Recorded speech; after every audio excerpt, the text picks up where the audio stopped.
Assalamualaikum warahmatullahi wabarakatuh. Perkenalkan, saya Asti Alifa, peserta pelatihan dasar CPNS Angkatan 83 dari Pemerintah Kabupaten Tangerang. Pada kesempatan kali ini, saya akan memaparkan tugas agenda 1 mengenai sikap perilaku bela negara yang diampu oleh Bapak Muhammad Fatwadi STMT MSC. Pada agenda 1 kali ini terdiri dari 3 materi. Yang pertama, wawasan kebangsaan dan nilai bela negara. Yang kedua, analisis isu kontemporer. Dan yang ketiga, kesiapsiagaan bela negara. Apa itu wawasan kebangsaan?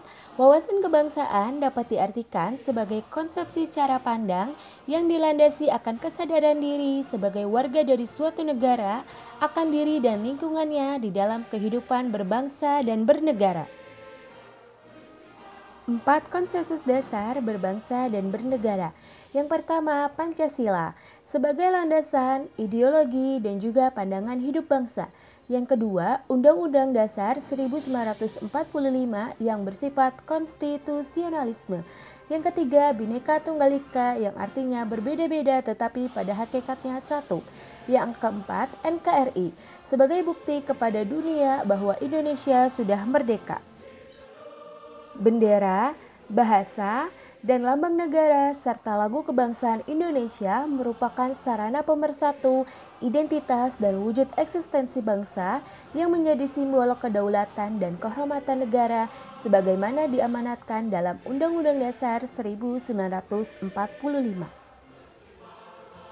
Selanjutnya, bela negara. Nilai dasar bela negara terdiri dari 1. Cinta tanah air, 2. Sadar berbangsa dan bernegara, 3. Setia pada Pancasila sebagai ideologi bangsa, keempat, rela berkorban untuk bangsa dan negara, dan yang kelima, kemampuan awal bela negara. Materi kedua yaitu analisis isu kontemporer.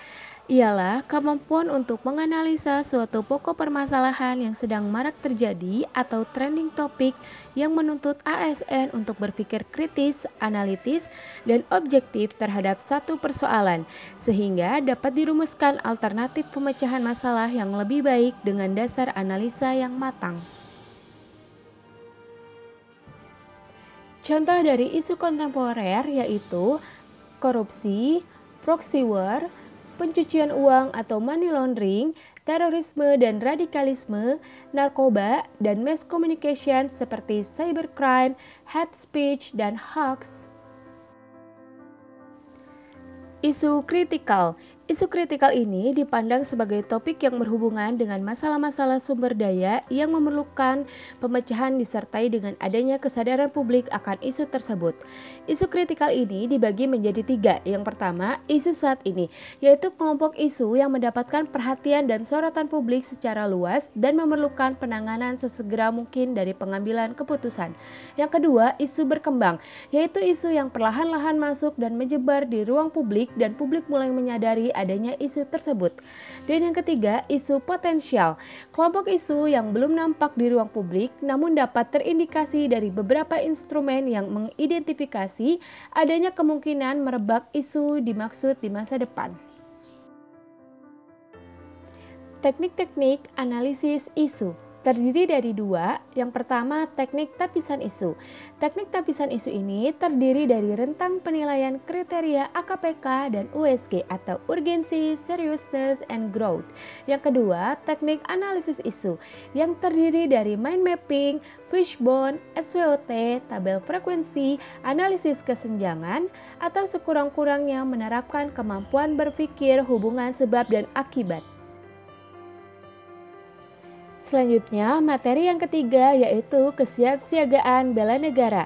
Kesiapsiagaan bela negara adalah suatu keadaan siap siaga yang dimiliki oleh seseorang baik secara fisik, mental, maupun sosial dalam menghadapi situasi kerja yang beragam yang dilakukan berdasar kebulatan sikap dan tekad secara ikhlas dan sadar disertai kerelaan berkorban sepenuh jiwa raga yang dilandasi oleh kecintaan terhadap NKRI berdasarkan pada Pancasila dan UUD tahun 1945 untuk menjaga, merawat, dan menjamin kelangsungan hidup berbangsa dan bernegara. Manfaat dari kesiapsiagaan bela negara. Yang pertama, membentuk sikap disiplin waktu, aktivitas, dan pengaturan kegiatan lain. Yang kedua, membentuk jiwa kebersamaan dan solidaritas antar sesama rekan seperjuangan. Yang ketiga, menanamkan rasa kecintaan pada bangsa dan patriotisme sesuai dengan kemampuan diri. Dan yang keempat, membentuk perilaku jujur, tegas, adil, tepat, dan kepedulian antar sesama. Kesiapsiagaan bela negara dalam Latsar CPNS. Kesiapsiagaan bela negara ini juga akan menjadi modal penguatan jasmani, mental, dan spiritual dalam pelaksanaan tugas CPNS yang memiliki fungsi utama sebagai pelaksana kebijakan publik, pelayan publik, dan sebagai perekat dan pemersatu negara dari segala ancaman, gangguan, hambatan, dan tantangan, baik dari dalam maupun luar negeri. CPNS yang siap siaga adalah CPNS yang mampu meminimalisir terjadinya hal-hal yang tidak diinginkan terkait dengan pelaksanaan kerja. Sekian pemaparan dari saya mengenai agenda 1 sikap perilaku bela negara. Kurang dan lebihnya mohon maaf. Terima kasih. Wassalamualaikum warahmatullahi wabarakatuh.